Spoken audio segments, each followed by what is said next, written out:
I was 19 and the war was on, 1941. And we thought that we would go get married in Penzance Registry Office. We never had no money out of nothing. Right, we got married, about 5 minutes it was, and we came out and it was about 11:15. So he said, come on, let's go on down Woolworths and have a cup of tea, because they had a great counter and high stools in. Had a cup of tea each. The girl came there with a great platter of what we call them butter buns, but they call them rolls now. So my husband then said, they're looking nice, aren't they? So we said, yeah, all right. So we had one each, and it was lovely. So he said, I can eat another one of these, can you? So we ended up, we had 3 each, and another cup of tea each. We didn't want no dinner. So we had 6 cups of tea, which was threepence a cup, that's 1 and 6pence. We had 9 rolls of threepence, that was 27 pence, which was 2 and 3. 3 shillings and 9pence, and that was my wedding. And I had 54 years of happily married life until my husband died.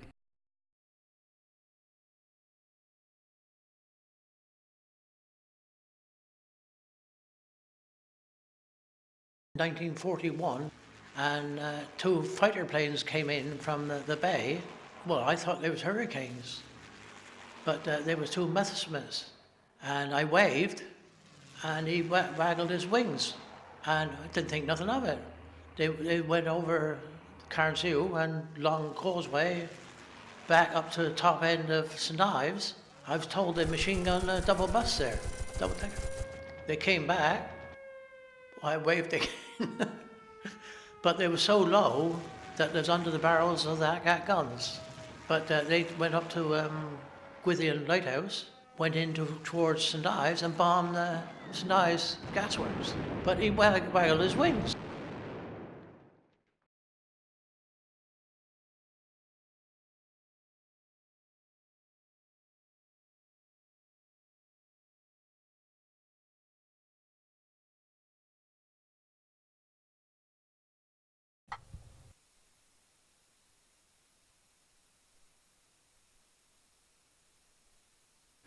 When they were arranged for D-Day, I was approached by the American officer in Hale and start to make a slipway where they could build the landing barges. And eventually they sent down 3 or 4 other bulldoze drivers, white Americans and blacks, and it was my job to train them to do the job correctly. And back in those times, the Americans, the black and the whites, used to fight like mad. Fatality. And they'd cross the road, and they had to let the whites come first and the blacks come after. I think we made around about 300, I can't swear to this, around about 300 slipways for the barges to be built. And eventually then D-Day started. A lot of them went and never came back. These barges built helped to win the war.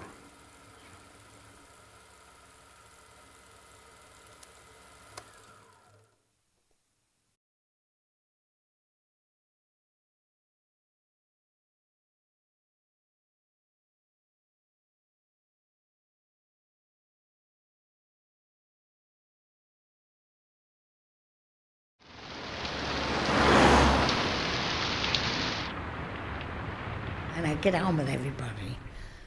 And I've never fell out with nobody in my life, and I don't intend to now. I'd never argue. If I thought my husband was in a bit of a mood, I would go upstairs. Wait till he come up, and then he'd come up and say, "What are you going to have for tea here?" I said, what do you want? "Oh, come on, let's go down and see what we're going to have for tea." All over him. Never argued and never fell out with nobody in my life.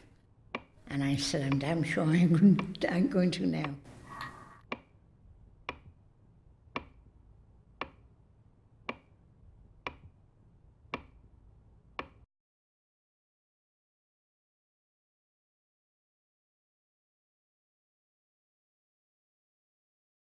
I was sent to St Earth. Our instructions when we got there was to go through the valley, irrespective of who the ground belonged to, which we never worried about. But this particular day, I was working on the bulldozer right opposite St Earth Church. And lo and behold, a lady came in front of me with a 5-pronged fork and threatened me and really stopped me, and I had to get out of the bulldozer. And she said it was her property, and that was that. After a lot of persuasion by the ministry, who came down and put a prohibition order on the valley that we go right through, that things calmed down. But it was quite a hair-raising moment for a second with this fork.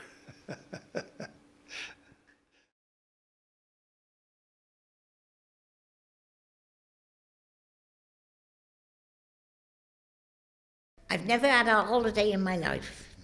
I'm nearly 88. They said, never had a holiday. I said, no, I never wanted a holiday. They said, what's that? I said, because I had everything I enjoyed in life in Hale. What's that? I said, I loved my rugby. I said, I loved my rugby. I went rugby every match. I loved my cricket. I said, I love the beach, love swimming.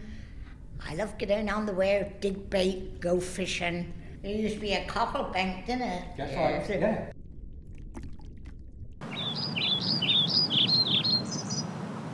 Lovely. Happy as larks. Now what I want paid to go on holiday.